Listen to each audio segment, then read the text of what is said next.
name's Paul Armstrong, and the presentation we're about to give is Alternative Methods of Prototyping Aluminum Die Castings. And I'll be giving the presentation along with my compadre, Bob Suma. I'm going to start off with a quote that I like to start off with, and it sort of describes our business and the product development process in general, and that is, if everything is under control, you're probably not going fast enough. So everything that we do is done in a hurry, over-promising, and then trying to make it happen. So in the presentation today, some of the things we're going to talk about is time compression. How do we do things quicker today than we did them in the past? And the parts that we make are going to help companies do cost-effective new product introduction. What we're doing is making functional prototype parts that enable you to get good test data on your product, either from the market or from engineering to make sure your product's going to work. Some of the different processes we're going to talk about are rapid prototyping and rapid tooling, and the byproducts of them, how they help us in our processes. We have several different metal casting processes we're going to talk about, which are complementary solutions to challenging mechanical component problems. The end product that we actually make is not a rapid prototyping part, but it's actually a functional aluminum or zinc prototype, something that will act and perform just like the die-cast part you'd have in production. And I work with Armstrong Mold. We've been in business for 40 years, and we're really a marriage of the latest CAD and RP technology with skilled crafts-based artisan type of traditional pattern making type of people. So what we're able to do is take a 3D Systems SLA machine to output our models, but then also use a skilled hand craftsman to polish the models, but also quickly make modifications to that model many times before the CAD file can even be modified. So basically, pictorially, to describe what we're doing, here you see a transmission housing that was done for Chrysler for an electric minivan they were developing a few years ago. We grew an SLA model, which could be used for fit testing in the lab, but what we actually used it for was a master pattern, so we could then replicate the transmission cover in aluminum the way it would be in production. So they could actually take this prototype casting, put it on the electric van, and try it out, get all the data they need as far as how it performed. And then, because it's a prototype process, we were able to go back and make corrections to the design, subtle changes to make the part perform better before they went and committed to hard tooling. So really, the way that we prototype for die casting is we're utilizing 3 different processes. Some that have been around for a while, one that's been around for a while, but then 2 that are relatively new and in development at our company. One is OneShot Casting, where we're able to make a one-off casting without tooling in a matter of days. The more time-honored process would be RPM, rubber plaster mold, where we take a master pattern and make a silicone rubber pattern that we can make plaster molds from. And then a process that we've developed over the last few years is called Graphite Die Casting, where we're actually able to machine a block of graphite that we were then able to introduce aluminum into, much like die casting, but in a quicker turnaround, lower cost type of environment. So I've set this thing up, and now going through the different processes, I'd like to introduce Bob Suma.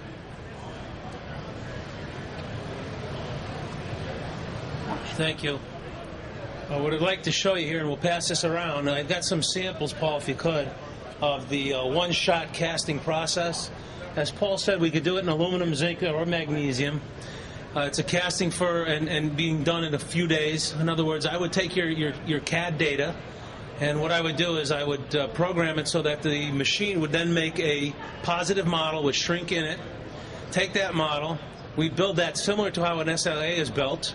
Once you have that SLA type material, you would immerse that or invest that into a plaster ceramic median. As it starts to solidify, you'd fill up the rest of the way so you'd have a full mold. Then what would happen is after that is dried out, you would melt that sample right out. And if you look close at that sample that gentleman has in his hand, you'll see some of the striations of the buildup of the printed model. And once that is melted out, we will then fill the mold with aluminum, and you end up with the part he has in his hand, which is a fully functional, made out of the right alloy material for someone to go and do their testing. It requires no tooling. That part over there is probably under $1,000. It'll be done in about a week and a half, depending on geometry, and it's ready to go. You get one part one time. You're able to cast undercut shapes because you're washing the material of the mold away. It's very cost effective for one piece. And you're using, again, like I said, similar alloys. And the RMS finish, if you use an RMS finish for machining, you can see clearly it's a fairly rough finish, and we're working on getting models that have smoother finishes. The one-shot process, if you look at the screen here, shows you the pink item is the item that we're using as the model. It has the shrink built into it. And the casting is exactly like it. And as it shrinks, you see you have pathways through there that end up getting washed out. And again, you have a fully functional part. The benefits of one-shot casting are specific alloy parts in a matter of days. Parts are usable for functional testing. Parts can be made using RPM model and with plaster mold process. It's a low cost, no tool investment. So of course changes are very easy. We're able to cast undercuts, etc. to the parts. The benefit of RPM, if you could show them that black globe as an example, rubber plaster mold, we actually make a tool. And as you can see in the picture here, it kind of shows a sequence, if you will. What we do is we again take your file, and what we do is we program cutting paths as if we're going to be cutting a typical die-cast die, except what we're doing is we're cutting into a wrench-shaped material. It's kind of a plasticized epoxy type thing. Cuts very fast, very soft, and what we do is we cut our positive into it.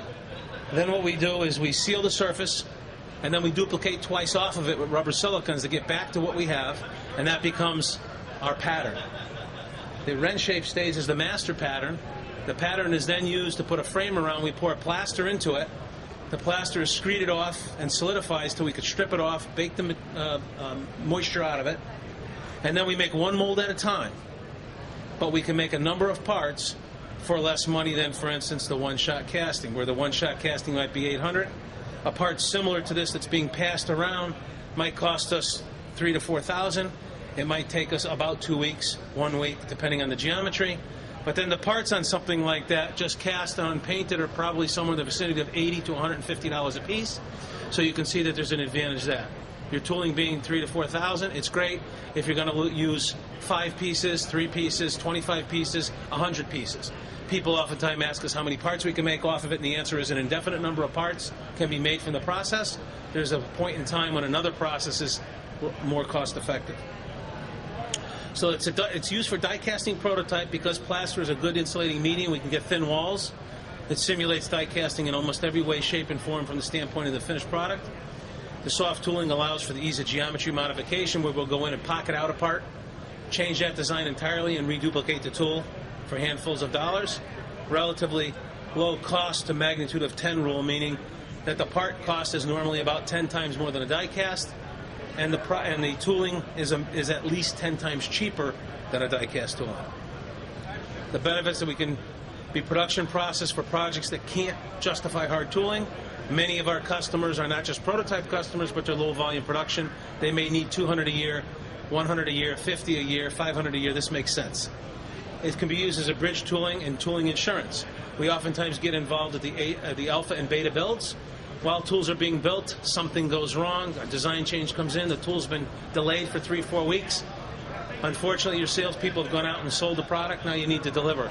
We can take care of that delivery in the interim and give you good usable parts. They can replace lost production tools. Sometimes projects are on freeze, particularly defense types projects, where they oftentimes go back and they said this was made once in 1968. We don't have the dies, we don't have the design, we reverse engineer, we make tools so that someone can have 5 of them or 10 of them or 100 of them. It's excellent surface finish. Your RMS on that is normally about a 60 to a 75 RMS finish. It's a very smooth finish, just like die casting. It accommodates complex geometries with undercuts because, again, we can wash tools away, we can break tools away. Thin wall sections with excellent weight to strength ratio. 80 thousandths wall is a typical nominal wall thickness. We can go down to 20 thousandths in certain specific geometrical areas. Paul, this is the graphite cast part? Okay. 8 different, there's 8 different plaster mold castings. This is to show that we have the 8 different parts that we made here for a low volume application, where we brought everything to the market in approximately 3 weeks for our first sample, and we had working production in about 4 or 5 weeks. Another example, very high 3-inch fins, very tight spacing, And you can tell if you look at it closely, you have draft on the wall, so you need draft typical of you would in a injection molding part, in a die cast part, any of those kind of casting parts. You need the same type of situation. You need draft, you need radii, you need fillets. Another part that's going to show for the sense of time, I'm just going to go through it quick. Another rubber plaster mold prototype. Painted. This is production for this customer. This shows a typical clamp down mold being poured simultaneously by 2 ladles. The risers are the long chimney looking parts. They will freeze off last. That material will stay solidified for the longest time. And as shrink starts to occur, as it does in any casting process, that liquid aluminum then is pulled into the shrink process, so you get rid of voids, you have less porosity, you have good integrity. Benefits of graphite die casting. Paul has a part over here. Our graphite die casting, if you know anything about die casting or injection molding, is a very similar looking process. You have a horizontal setup that looks just like an injection molding machine or a die cast machine.